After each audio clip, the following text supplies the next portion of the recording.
Hi everyone, this is lecture 3 for POS 273, International Relations, an online undergraduate course taught at the University of Maine. I'm your instructor, Rob Glover. Today's lecture is going to cover the role of theory in understanding international relations. Basically just give you kind of a flavor of the way that we use theory in international relations and the role that theory has to play in understanding all of these phenomena happening at the international level. So what we'll cover today, first we'll talk about how do we make sense of complex events and realities. Things we might do in our everyday lives as we try to understand complex unfolding situations and maybe we don't think intentionally or systematically about. We'll try to draw out some of those ways in which we make sense of these events. So then we'll talk about this in the context of international relations. We'll talk about utilizing theory, how it works, the purpose of theory, and a debate that we'll delve into a little bit between positivism and post-positivism. If you don't know what those things mean now, hopefully we'll explain them in the course of the lecture and make things a little bit clearer. And then I'll just close with a quick snapshot of some of the theories that we examine in more detail in this class and how to apply those theories to understand events in the world. So we start very abstractly with a picture. This is a picture that you might have seen. You might have come across this when this emerged in the national and international media. And I present it to you as a way of just kind of thinking about how we make sense of complexity. In daily life, and certainly when we look at international relations, we encounter complexity. We encounter things that are events, phenomena that are difficult to understand and difficult to make sense of. And really the role of theory, a key role of theory, is to help us make sense of that complexity. So I want you to look at this picture and just think about your reaction to it. Whether you know that you're doing this intentionally or not, you are trying to make sense of it. That is what human beings do, is we try to figure things out and understand why certain things are happening. So you would look at this picture and you would start to kind of pull it apart, right? We see someone that is in a body of water and appears to be on an open body of water. We don't really see land anywhere in sight. We can just see the tail end of an airplane that appears to be in the water, which is typically not where planes are. We see that this individual has a life vest on. We could look at their face. We could see their facial expression, which appears to be one of concern. We see that they're wearing a hat that appears to say United States Marshal. So maybe this figure is associated with law enforcement in some way. From pulling together these different pieces and trying to make sense of what's happening here, even though on some level this is a simple image, right? This is just a plain water and an individual in the water. But we can start to make sense of that complexity. Now the story behind this picture is probably what you've already sorted out if you hadn't seen this picture before. This individual was in a plane that had taken off in Hawaii and experienced some sort of trouble while it was in the air and managed to make a water landing. And this individual in the picture happened to have a GoPro camera and took this very famous selfie that went viral, in which he was floating around in the water trying to figure out what to do next. Now the individual was rescued by the Coast Guard and this picture was released to the media and kind of exploded. He's okay, so you don't have to kind of worry about this individual. You know the outcome. But if you were exposed to this picture with no context whatsoever and just, I told you, okay, tell me what's happening here, you would start to deploy some basic frameworks of thinking and utilize some basic assumptions to try and make sense of it. Now, theory in international relations is very similar. Our theory at its core, the reason why we rely so heavily on theory is that international relations, studying international relations, forces us to make sense of complexity. There are lots of variables. There's complex things that are happening, and we're trying to make sense of why those things are happening. So the definitions of theory that you encountered in your reading for today, the reading that was in the course module folder by Jennifer Sterling Foker, they get at that role for theory. So one of the definitions of theory that she introduces says that theory is the systematic reflection on phenomena designed to explain them and to show how they are related in a meaningful, intelligent pattern instead of being merely random items in an incoherent universe. So embedded in this definition of theory is an assumption that there are patterns. There is an explanation for what is happening. It's not just random noise, it's not just chaos. And through analysis, through looking at those events, looking at those phenomena, we can uncover that pattern. Another theory that's introduced another definition of theory that's introduced is a way of making the world or some part of it more intelligible or better understood by going beyond mere description of the phenomenon observed and engaging in causal explanation or prediction based on certain prior occurrences or conditions, right? So, looking at that picture, for example, you could say, well, this is just a guy in the water. Okay, that's a very superficial description, and utilizing certain assumptions, engaging in some sort of analysis, you can attempt to arrive at an explanation or a prediction of why that individual is in the water. Same thing with international relations. On a very superficial level, you can say, there's a civil war happening in Syria. But if you go a bit deeper and you start to think about, okay, what are the variables at play here? What are some of the factors? What are some of the potential causes? Why are we seeing civil war emerge in Syria? You arrive at a richer description. You arrive at a better understanding. So theory is a tool that helps us get to that better understanding, that deeper understanding, beyond simply saying, yeah, there are guys with guns in the streets. Okay, well, who are the guys with guns in the streets, and why are they in the streets with guns? So IR theory is a way to help us make sense of complexity. A very famous formulation of theory in IR is offered by a scholar named James Rossnow. He says, to think theoretically, one must be predisposed to ask about every event, every situation, or every observed phenomenon of what is this an instance, right? So again, it goes back to that first definition. What we see happening in international relations, it's not a singular occurrence. If we see a specific event, if there's a specific thing that happens, it's not just kind of a one-off event that is totally random. It's part of a pattern. And there are probably other examples in past history in which that thing has happened before. So we're not looking at a war, we're looking at a civil war. We're not looking at a civil war, we're looking at a particular type of civil war in a particular region in the world with a particular set of causes, right? And then once we place that event, that concrete observation, in a broader set of patterns, we have better purchase on trying to understand why it happened and to predict how it might turn out or what the eventual outcome might be. So this is the question you should be asking yourself. If this were a current affairs class and we were just concerned about, what is going on in the world, then simply observing and describing what's happening in the world might be enough. But we want to go deeper. We want to think about causes. We want to think about patterns and relationships and the variables that cause the world to look how it looks. Okay, so always ask yourself that question of what is this an instance? What broader pattern does this fall under? What types of structural explanations or behavioral explanations drive a certain set of outcomes? Okay, so the purpose of international relations theory then, there's kind of 4 different parts to it. Anytime we encounter an event, whether it's, the financial collapse that happened in 2008, 2009, whether it's the Iraq War, whether it's World War II, whatever it might be, we have just a lot of information to process. This is one of the hardest things about being a policymaker, making foreign policy, is that you just have a ton of information at any given time to process.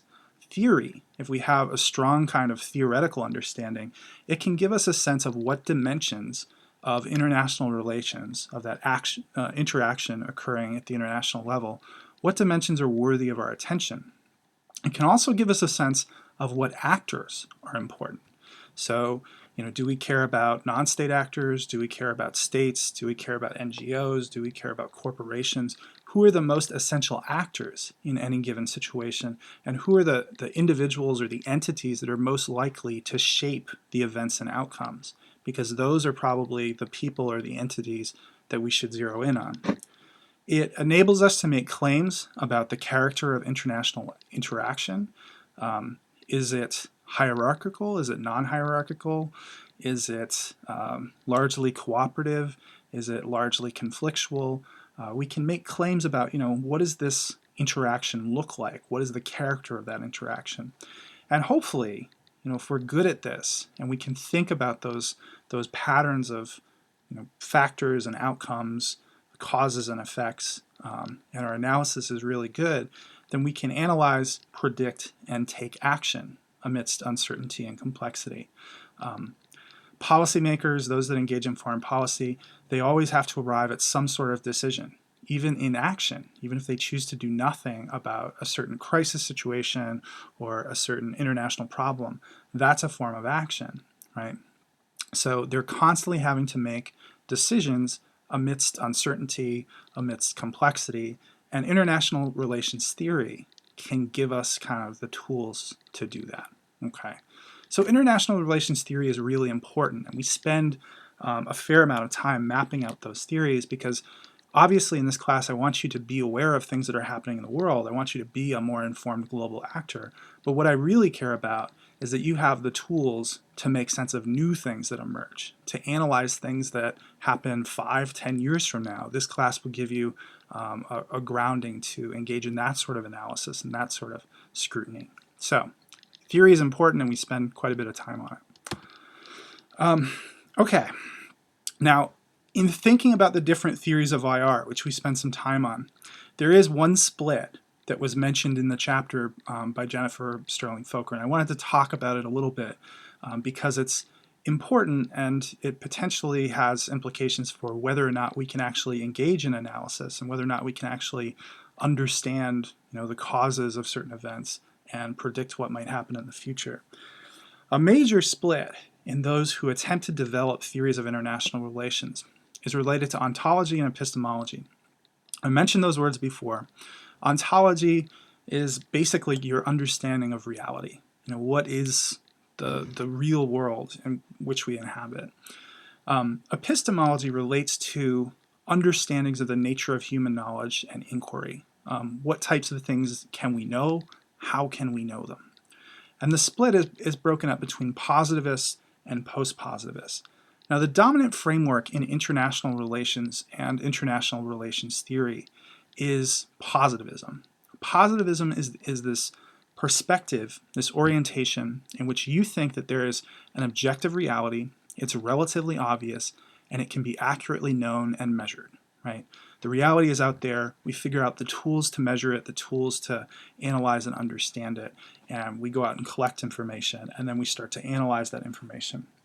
The reason that theory exists from a positivist framework is to develop hypotheses which can then be analyzed and tested through analyzing that data that we collect, right? So I think the perspectives of individual leaders, that was really important in the decision to go to war in Iraq, and I'm going to collect some data, and then I'm going to figure out whether or not the data supports that hypothesis that I've made, okay? Basically modeling the social sciences on the hard sciences in the same way that, if you had a theory about how a certain chemical affects plant growth, you'd go out and you'd collect information on plants that were exposed to that chemical, plants that weren't exposed to that chemical, and then you'd analyze it to see whether or not your hypothesis was borne out. Same thing with positivism in the social sciences and in international relations. This is the dominant framework in IR. It's the dominant framework in political science. It is the way that the vast majority of scholars and analysts and policymakers think about the world, is there is an objective reality, we can measure it. Post-positivism is critical of this perspective. It is skeptical that there is any knowledge which is objective. All events, all phenomena, anything that we would go out and study is subject to our own interpretation and bias. And when we try to understand these phenomena, we never get outside the realm of values. We're always making value judgments. We're always reflecting power, right? Constellations of power and the ways that we've been socially conditioned. So we make certain value assumptions. We can never be objective. We can never be totally bias-free. And the purpose of theory from that perspective, and really all scholarly inquiry, the only reason why you would engage in scholarly inquiry is to expose that power and that social conditioning and to try and make those biases evident and less natural. It's things that we don't even think of consciously. Now, the vast majority of theories that we look at and the vast majority of kind of analysis of international relations that you'll encounter operates from that positivist framework. The post-positivist framework, you see it somewhat in feminist theory, you see it in some constructivist theory, but it's less kind of mainstream. So that's a distinction to be aware of, and it will probably come up as we start to dig into some of the specific theories of international relations. So in the coming weeks, we look at 5 basic theoretical foundations in international relations. We look first at realism and liberalism. Realism is a perspective that centers on the actions of states and sees the things that happen in international relations largely driven by considerations of power and not really operating on the basis of any sort of moral or altruistic impulse. They basically think that once we get up to the international level, things are pretty conflictual, they're pretty nasty, and states will do what they need to do in order to survive and in order to maximize their power. Liberalism is much more focused on cooperation. It doesn't deny that states are self-interested, but it sees cooperation, international organizations, international law, things like the European Union, the United Nations, as organizations that regularize interaction between states and make things more stable and less dangerous. So they think that states are self-interested in the same way, but they think that they use institutions and cooperation to get there, that that's the best path to maximize their self-interest. Marxism takes its name, takes its inspiration from Karl Marx. It basically sees a lot of what happens in the world as driven by economic motivations, and it sees the world split into a hierarchy of those states that have significant resources and those states that don't have significant resources, and then the populations of individual states, of individual countries, again, driven by inequality and driven by class conflict, right? So there are socioeconomic classes that we have within countries, and that drives certain outcomes, the conflict between those classes, that inequality, and that plays out on the international level as well. Constructivism is kind of an interesting theory. It draws a lot from social theory and sociology. It says that the realities that we encounter, the quote-unquote realities that we encounter in the international system are largely driven by social construction. Things like some of the concepts we've talked about, sovereignty, alliances, states having some sense of their role in the world.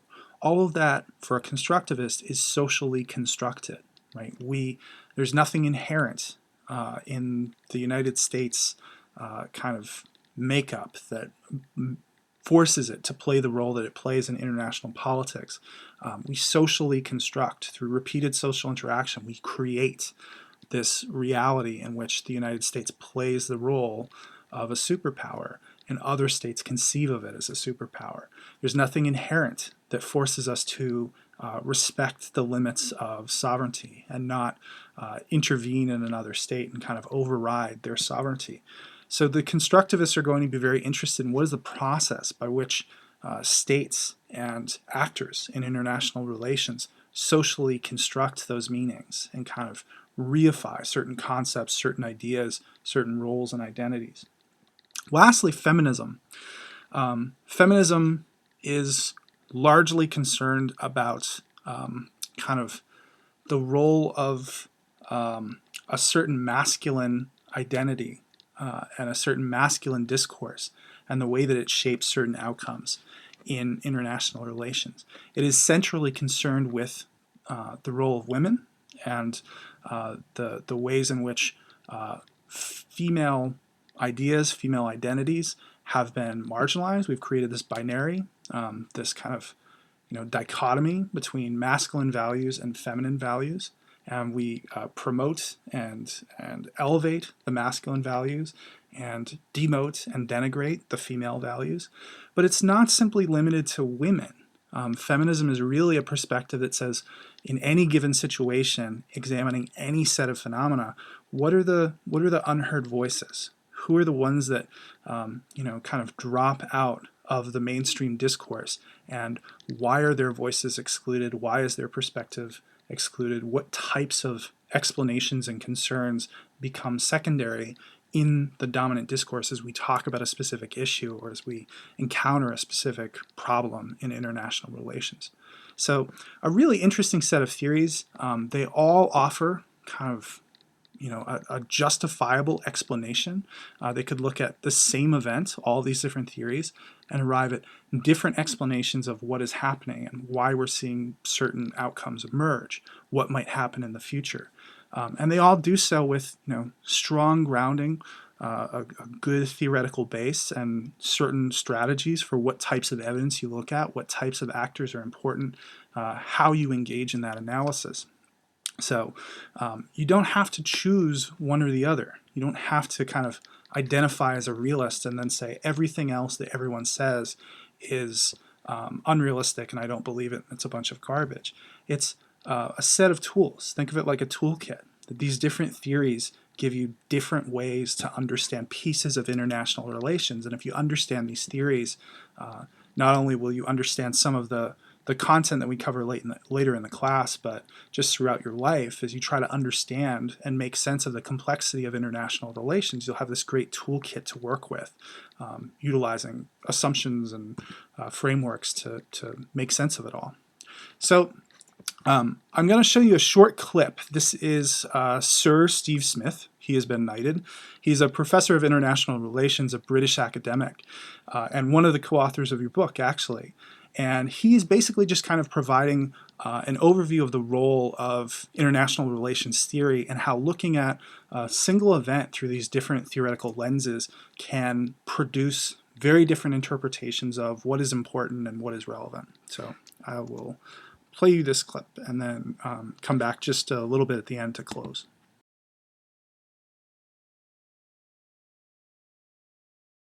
One of the main features of globalization of world politics is that it takes a view of theory that helps you understand the world by treating theories as if they're different colored lenses. So to use a simple analogy, if you were to wear yellow sunglasses, the world would look yellow. If you had red tinted sunglasses, the world would look red, and so on.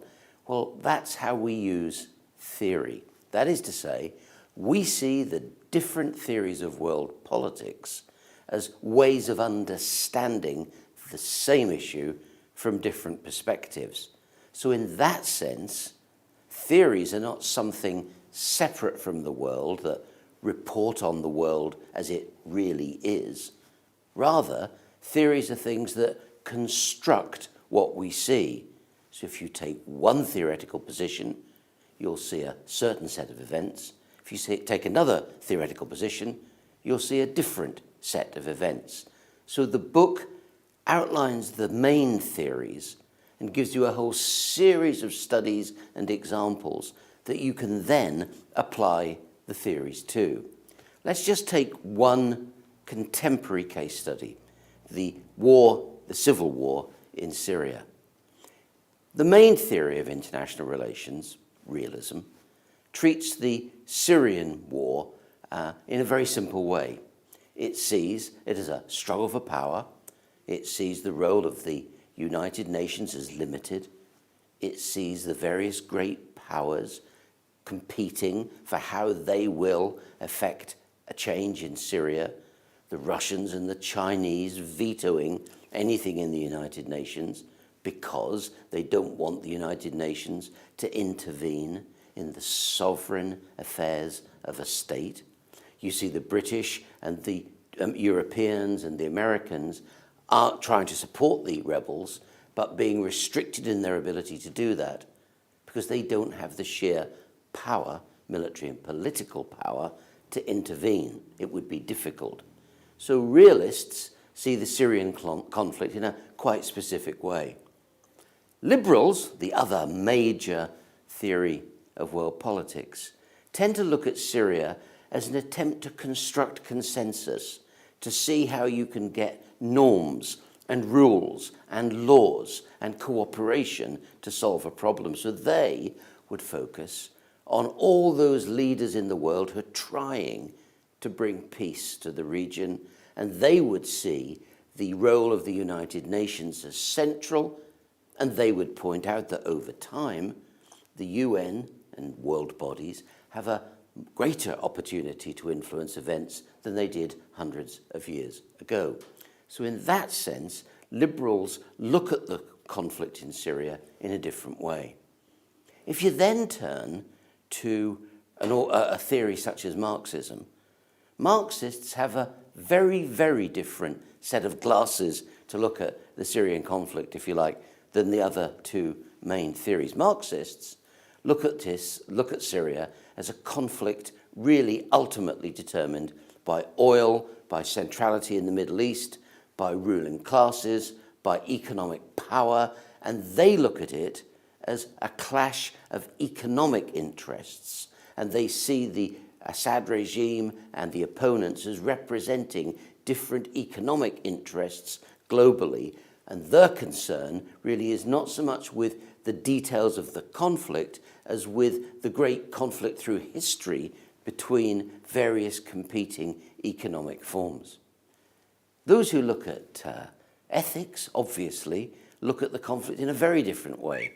They're concerned with the ethical issues about when should you intervene. Is there a duty to intervene? Is there a right to protect? Is there a need to support people who are being killed in other countries? Or should, ethics people would say, should governments stay out of other people's conflicts? Then you've got post-structural theories and post-colonial theories as well. I won't go into them in detail. The point I want to make is all these different theories look at the same conflict, but look at it in a different way. What it gives the reader the opportunity to do is to look at the information from different perspectives, and therefore we ask the reader to reflect upon the way in which your view about how the world operates colours what you see. So we're trying to make a bigger theoretical point in globalization of world politics, which there isn't a simple common sense view of the world that's right, but instead what we have are different theories that paint a different picture of reality, and it's therefore up to the reader to judge which theory is most suitable, which theory is correct, which theory they prefer, and to know what other theories would say about that issue. We think that's a unique selling point of the book, and all the feedback over the years has been that the ability to give different theoretical views is one of the great strengths of the text. All right, so Sir Steve there is obviously engaged in some marketing for his book, but hopefully the point that he makes is clear that theories in IR, it's not, we don't learn these different theories simply as a thought exercise and then move on to analyzing international relations. International relations is too complex to sort out without some sort of strong theoretical or conceptual basis. So theory is very applied in international relations, and that's why we spend a significant amount of time developing these theoretical frameworks, so that ideally, not only will it help you make sense of the material, the kind of empirical stuff of international relations, the topical material that we cover later in the course, but these are tools and these are frameworks that you can take to use later in life as you try to understand international politics and international relations. And you'll have this strong conceptual basis on which you can say, as Rossenow framed the question of what is this an instance? What broader pattern does this fall under? What types of causal factors and variables might be at play here? What might happen in the future? What predictions can we make? So, we'll wrap up there. For next time, just a reminder that you are expected to post a weekly discussion post on the class discussion board. I ask that you do so by 8 p.m. on Saturday, and there are guidelines in the syllabus for that. There'll be an opening post, just kind of a series of questions, some things to think about for me, and then you just post that on the class discussion board. For next time, as we move into week 2, we start to look at these theoretical perspectives. We talk specifically in the next module about realism and liberalism. So you'll be reading in your book, you'll be back in your textbook reading chapter 3, which lays out realism and liberalism. And as you do so, I want you to think about what are the assumptions that realism and liberalism make about international relations, and just reading these two perspectives, which one do you think offers a more appealing, a more convincing account of how international relations works, and why? Why is it that you think that? So that's what we'll be dealing with next time. I'll stop there, and feel free to be in touch if you have any questions as you work on your discussion post or the next set of material for the course. Thanks.